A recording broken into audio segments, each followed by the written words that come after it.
అందరికీ నమస్కారం. నిన్న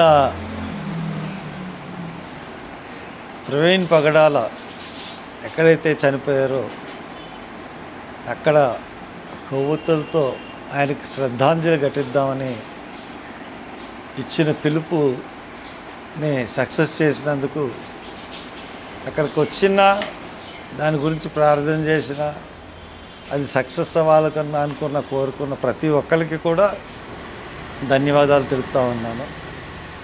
ఎందువల్లంటే అది హత్య అని నమ్మి అక్కడికి వచ్చారు. ఒకవైపు పోలీసులు సాధారణంగా దర్యాప్తు చేసి ఒక రిపోర్ట్ ఇస్తే దాన్ని అందరూ నమ్మాలి, నమ్ముతారు. కానీ ప్రవీణ్ పగడాల గారి విషయంలో మొదటి నుంచి కూడా ఆ హత్యని యాక్సిడెంట్గానే చూపెడుతూ అందరినీ తప్పుదోవ పట్టించాలని ఆయన మందు కొన్నాడని క్యారెక్టర్ అసాసినేషన్ చేస్తూ అన్ని రకాలుగా కూడా పోస్ట్ మార్టం రిపోర్ట్ కూడా ఇవ్వకుండా 15 రోజులు దాటితే ఈ సీసీటీవీ ఫుటేజ్ ఉండదు, విసారాలో ఏమీ దొరకదు. ఇవన్నీ దృష్ట్యా ఈ రోజుకి పోస్ట్ మార్టం రిపోర్టు రిలీజ్ చేయలేదు పోలీస్ డిపార్ట్మెంట్. అందుగురించి నేను మొన్న ధైర్యం చేసి సంపాదించి పోస్ట్ మార్టం రిపోర్ట్ని రిలీజ్ చేశాను. పోస్ట్ మార్టం చూసిన తర్వాత ఇంకా క్లారిటీగా అర్థమైంది, ఖచ్చితంగా చంపేశారు. హైదరాబాద్లోనే చంపేసి ఒక ఫేక్ గన్ సృష్టించి తీసుకొచ్చారన్నది రాష్ట్రంలోని ప్రజలందరికీ అర్థమైంది. నిన్న కొవ్వొత్తులు రాలి 4 గంటల నుంచి 6:30 కంటే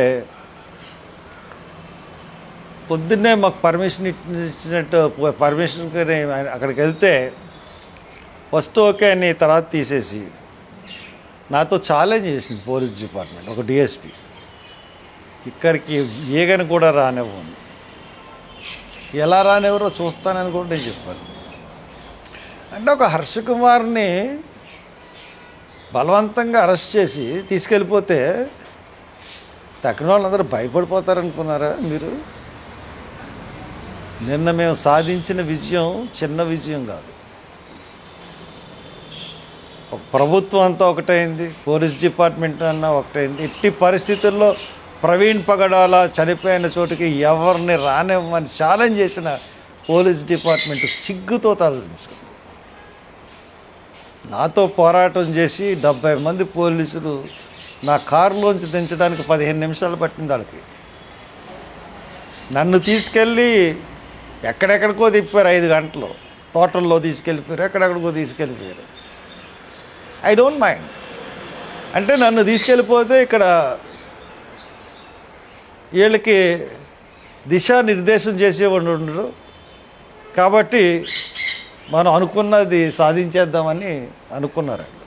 కానీ నిన్న శ్రీరాజ్ సుందర్ ఇంకా పాస్టర్లు ఆ వీడియోలు చూస్తూ ఉంటుంటే నాకు నిన్న పోలీసులు చెరలో ఉన్నాను కానీ అక్కడ ఏం జరుగుతుందో ఏంటో నాకు ఏమీ తెలీదు.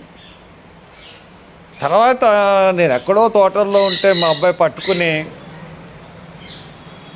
వచ్చాడు. అక్కడికి వచ్చేసేటప్పటికి పోలీసులకు అర్థం అవ్వలేదు ఆడ ఎలాగొచ్చాడు. వచ్చి వాళ్ళు గొడవ పడిపోతున్నారు, ఎవరిచ్చారు ఇన్ఫర్మేషన్ అని. మనకు గుండి మార్గాలు మనకు ఉంటాయి కదా. మొత్తం మీద అక్కడ బ్రహ్మాండంగా సక్సెస్ అయిందని చెప్పిన తర్వాత మీ ఇష్టం వచ్చిన సార్లు నన్ను ఉంచుకోండి, ఎన్ని గంటలని ఉంచుకోండి. నిన్న జనం కదిలని తీరు, పాస్టర్లు అయ్యుండి పోలీసు మీద తిరుగుబాటు చేసిన తీరు. పాస్టర్లు శాంతి కాముకులే, క్రైస్తవులు శాంతి కాముకులే, సెక్యులరు మనస్తత్వం ఉన్న ప్రతి ఒక్కరు శాంతి కాముకులే. అవసరం వస్తే ఎలా తిరగబడతారన్నది నిన్న చూపించారు. మొత్తం పోలీసుని పెట్టి అడుగు ముందు నివ్వకూడరా నిలువరించడాన్ని చాలా ప్రయత్నించారు పోలీసు, కానీ ఓడిపోయారు. కంప్లీట్గా పోలీసులు మా చేతిలో ఓడిపోయారు. ఎంత సంతోషంగా ఉందంటే కంప్లీట్గా IG, mister SP, mister IG, all DSPs,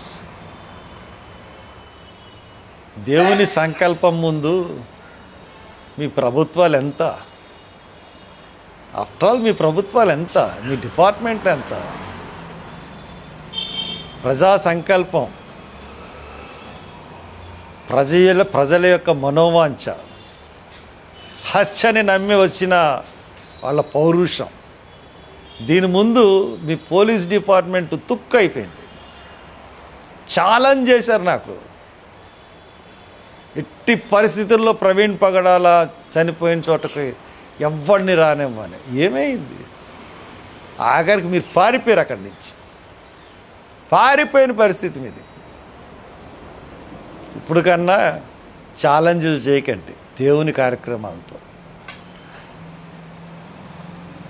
ఒకటి గుర్తుపెట్టుకోండి, ప్రజా సంకల్పం ముందు, ప్రజల వాంఛ ముందు మీరు నిలబడలేరు. ప్రభుత్వాలు నిలబడలేవు, ప్రజలు నిలబడలేవు. ఈ కేసులో సెంట్రల్ గవర్నమెంట్కి హస్తం ఉంది, స్టేట్ గవర్నమెంట్ హస్తం ఉంది. అమిత్ షాకి, చంద్రబాబు నాయుడుకి, మోడీకి కూడా ఈ హత్య గురించి తెలుసు. లేకపోతే ఇక్కడ చనిపోతే అక్కడ ల్యాప్టాపు లేకపోతే ఐప్యాడ్ ఎందుకు తీసుకెళ్తారు? ఇక్కడ ల్యాప్టాప్ ఎందుకు స్వాధీనం చేసుకుంటారు? ఫ్రీడమ్ ఆఫ్ రిలీజియన్ గురించి ఫైట్ చేస్తున్నాడు కాబట్టి, అతని దగ్గర అపారమైన జ్ఞానం ఉంది కాబట్టి, ఈ కేసులో ఇతను నెట్టి పరిస్థితుల్లోనూ మనం తీయకపోతే మాకు అన్ని ఆటంకాలని చెప్పి అతను తొలగించారు. అయినా పర్లేదు, దేవుడు ఇంకో రూపంలో మాకు సహాయపడతాడు. కాబట్టి ప్రవీణ్ పగడాల చిరస్థాయిగా క్రైస్తవుల గుండెల్లో ఉండిపోతాడు, సెక్యులర్ వాదుల గుండెల్లో ఉండిపోతాడు. కాబట్టి ఈ విజయాన్ని ఈస్టర్ పండుగ దినాన క్రైస్తవులకు అందరికీ అర్పిస్తూ సెలవు తీసుకుంటాం.